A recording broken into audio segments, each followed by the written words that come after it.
Salut tout le monde, bienvenue à Jeux Indie en action. Mon nom est Phil Lubanski. Nous sommes à Vancouver et je me trouve juste en face de l'appartement de l'un des fondateurs de Switchblade Monkeys Entertainment. Switchblade Monkeys a réussi le pari de lancer leur jeu, Secret Ponchos, sur la PS4 grâce à une équipe d'artistes travaillant exclusivement de la maison. Nous allons en apprendre plus sur leur jeu et sa sortie sur PC à venir.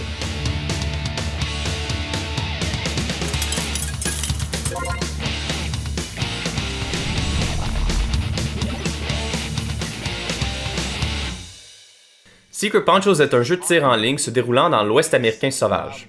Choisissez votre personnage, établissez vos capacités et lancez-vous dans un combat à mort sans merci.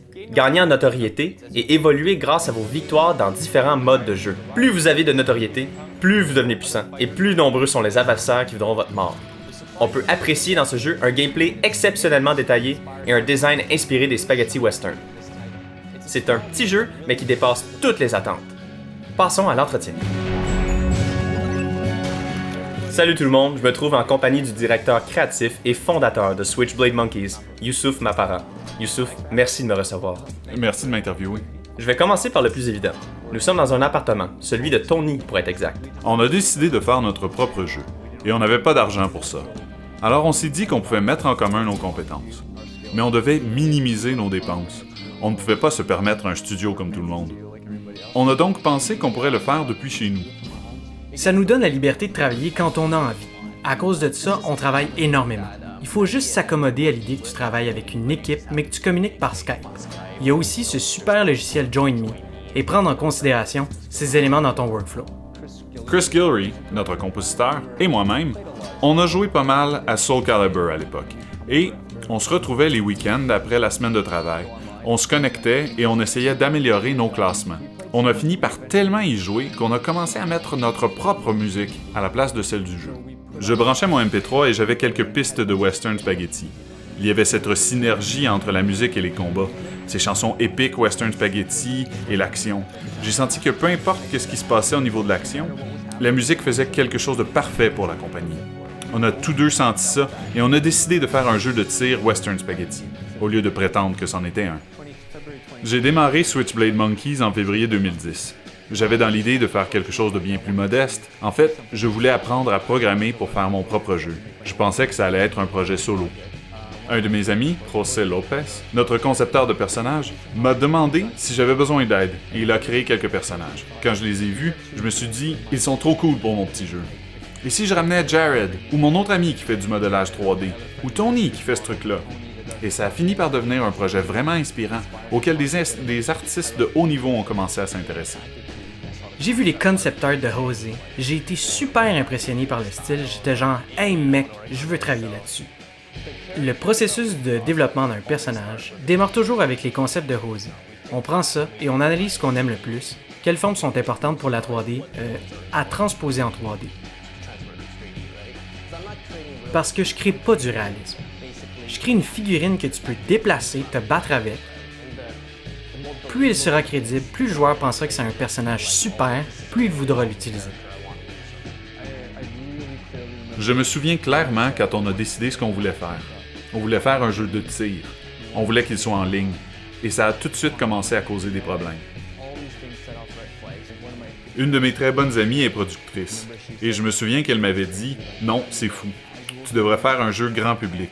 Tu vises une audience hardcore. Ce sont des choses que tu ne fais pas. » Je pense pas qu'au sein d'un gros studio, ce jeu aurait été approuvé. Il y avait beaucoup trop de risques. Ce qui est drôle avec Secret Poncho, c'est qu'on est tous très ambitieux. On place toujours la barre légèrement hors de notre portée avec ce qu'on veut faire. Parce qu'au final, si tu fais un jeu auquel tu veux jouer, ça aide vraiment à élever la qualité. Parce que t'es pas comme « Ouais, c'est bon comme ça, parce qu'une démographie imaginaire pourrait l'aimer même si je l'aime pas moi-même personnellement. » Non, pour ce jeu-ci, on le sait s'il n'est pas amusant pour nous. Ça nous encourage pas mal. Parce qu'on a été influencé par les jeux de combat. On voulait que tu te sentes en contrôle de ton personnage. Ton timing et tes réflexes sont importants. Donc, si quelqu'un te tire dessus, avec une flèche par exemple, et que tu l'évites, tout est en temps réel. Toutes les attaques ont des portées différentes. Et tu vas vouloir imposer cette distance entre toi et ton adversaire, te rapprocher pour attaquer puis t'échapper. Et tu veux aussi savoir ce qu'il fait. C'est pour ça qu'on a opté pour une vue aérienne. Tu peux voir la distance exacte entre toi et ton adversaire. Pour moi, ce qui est vraiment cool dans le jeu, c'est le concept de la notoriété. Plus tu as de notoriété, plus tu deviens fort, mais plus que les gens ils veulent ta mort. On voulait rendre les défaites et les victoires significatives, parce que sans les défaites, les victoires n'ont pas autant d'impact. On ne veut pas juste que les joueurs courent, tirent et meurent. On veut aussi qu'ils jouent prudemment et sur la défensive. Donc, par exemple, tuer 3 adversaires sans mourir, c'est beaucoup mieux que d'en tuer 4 en mourant 4 fois, selon nous. Trouves-tu que les gens ont été durs avec vous parce que vous êtes une petite équipe travaillant sur un jeu aussi raffiné? La plupart des gens viennent nous voir en nous disant qu'ils n'avaient pas réalisé que le jeu était fait par une équipe indie. On le prend alors comme un compliment. C'est intéressant parce qu'il y a en fait pas mal de contenu, mais il se trouve en profondeur plutôt qu'en surface. Dans notre jeu, les personnages ont chacun environ 150 animations. Donc ça fait pas mal de contenu pour un seul élément. Et l'impression que ça donne, c'est que tu es en contrôle sur les mouvements de ton personnage. Secret Ponchos est actuellement sur la PlayStation 4 et vous avez prévu, pour l'instant vous avez un accès anticipé sur PC. Quelles sont les différences qu'on peut attendre sur PC par rapport à la version PS4? Oui, pour la version PC. On voulait pas faire une réplique exacte. On veut vraiment que les joueurs trouvent que le jeu est impeccable. Donc à la place d'une réplique exacte, on va peaufiner les aspects plus faibles et les améliorer. Et puis on va sortir la version PC.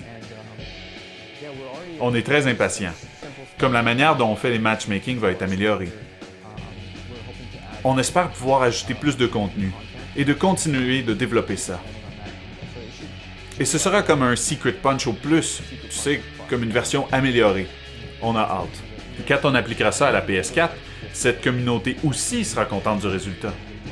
Merci Youssouf de m'avoir reçu. De rien. Merci beaucoup d'être passé. Pour plus d'infos tout le monde, vous pouvez vous rendre sur le www.secretponchos.com. Jeux indie en action est produit par Handmade. Handmade se spécialise dans la réalisation de films et d'animations de qualité, ainsi que de bandes annonces de jeux vidéo, publicités et cette web-série. Pour en apprendre plus, visitez handmadecreative.ca. Cet épisode est sponsorisé par le Fonds des médias du Canada. Depuis 2010, le FMC a investi près de 50 millions de dollars dans les studios canadiens de jeux vidéo indépendants. Le Fonds des médias du Canada est fier d'aider Jeux indie en action à explorer l'innovation et la créativité des jeux vidéo indépendants.